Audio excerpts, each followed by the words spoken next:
How's it going, everyone? Obviously, coming off the heels of the PlayStation Showcase, there were a lot of announcements at that event. I'm not here to go on to a diatribe about my reception towards the event. However, there are a bunch of other events that will be coming up here very shortly, and I want to quickly highlight a lot of that stuff and my expectations for that.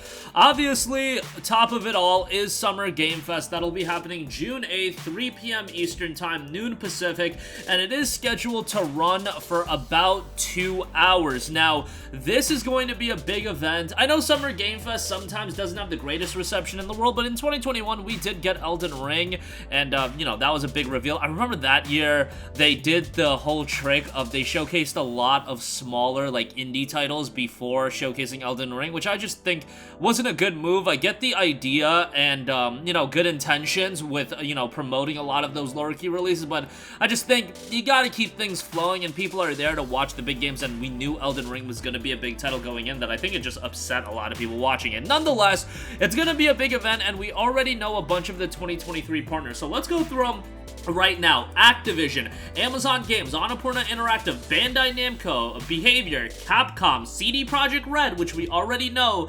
Cyberpunk 2077 Phantom Liberty will be there, Devolver Digital, Digital Extremes, Disney, EA, Epic Games, Focus Entertainment, Gearbox Publishing, Grinding Gear Games, Hoyoverse, Kabam, Lorien Studios, Level Infinite, Magic the Gathering, NeoWiz, Netflix, Nexon, Niantic, North Beach, Paradox Interactive, Pearl Abyss, Phoenix Labs, Pion, PlayStation, Pocket Pair, Razer, Samsung Gaming Hub, Second Dinner, Sega, Smilegate, Square Enix, Steam, Techland, Tribeca Festival, Ubisoft, Warner Brothers Games, and Xbox. Now, Xbox, I don't know if they're going to be a part of the Summer Games event that's just going to be happening on June 8th, or do they also count the Summer Games, or excuse me, the Xbox Games Showcase, which will be happening June 11th. Nonetheless, a 2-hour event is going to open the door for a lot of big game announcements. I'm interested to hear, personally speaking, Bandai Namco, they've got a lot of stuff in the works there. Armored Core, I could see that making an appearance. I could see the Elden Ring expansion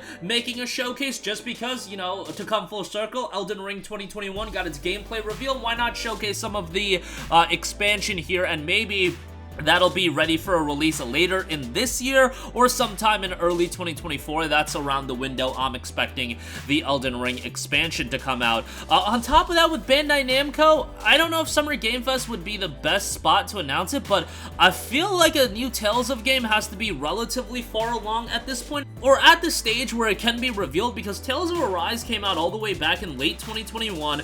The Symphonia Remastered was what it was. It was just kind of, you know, a quick thrown together remaster. Like, those don't take a lot of investment, and obviously is more of a side project that at this point you would probably figure that the ball would be rolling for a new Tales of title to be revealed here shortly.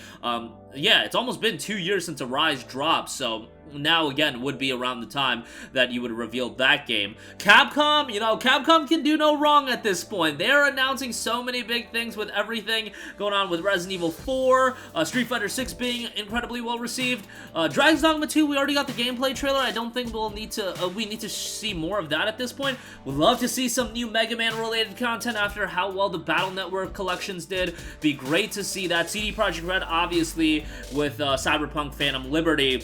Epic Games will be there. Maybe they'll announce something as far as content for the storefront or anything like that. PlayStation will be there. I imagine that they'll announce PlayStation PC ports. They just announced Ratchet & Clank Rift Apart coming to PC, and I imagine they'll have another slate of PC titles that will be coming in the second half of the year. Rift Apart, the big summer game, Ghost of Tsushima probably sometime in the fall, Rumblings of Demon Souls, maybe Horizon Forbidden West. We'll see how all of that turns out. Square Enix is going to be there as well. Again, Final Fantasy 16, we got the launch trailer at the PlayStation event. What else could they reveal at this event? And Jeff Keighley did note 3 to 4 things that are going to be major for, you know, people that watch events like this. And he also noted you might not get everything you want, so I think everybody, you know, based off coming off of the PlayStation Showcase, let's temper our expectations.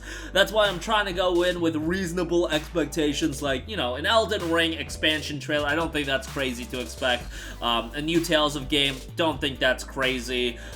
Capcom doing some with Mega Man, as Mega Man's been relatively consistent. Don't think that's all too crazy. But yeah, a lot of stuff will be shown at that event. Ubisoft will be there as well, and obviously Ubisoft will have their own event. But there will also be Guerilla Collective, and they just tweeted out, big thank you to our sponsor PlayStation for supporting Guerilla Collective. The showcase starts on June 7th. This is a lot of lower key and smaller titles, so you can be on the lookout for that. RGG Summit 2023, Ryuga Gotoku Studio. New titles presentation set for June 16th. Like a Dragon series updates.